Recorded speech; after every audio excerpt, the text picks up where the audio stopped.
puntahan natin yung ating bagong pisa. Dito tayo ngayon sa lugar ng ating mga alaga, mga idol. Bisitahin lang natin yung bagong lipat dito na bagong pisa, mga idol. Ayun, ayan mga idol, 12 na naman ang sisiw, kaya dagdagan na naman ang ating alaga, mga idol. Ito yung dati pa rin, mga idol, oh. Malaki na sila. Kaya ang gagawin natin, mga idol, magbawas tayo ngayon.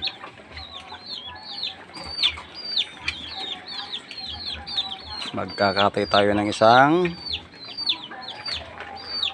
maganda. Ito, tandang. Itong malaki na to. Bahala na bukas, guys, kung alin dyan ang mapili ko sa kanila. Pero basta magbabawas tayo para mapakinabangan sila.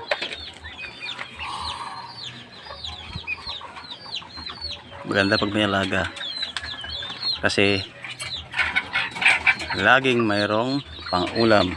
Yeah.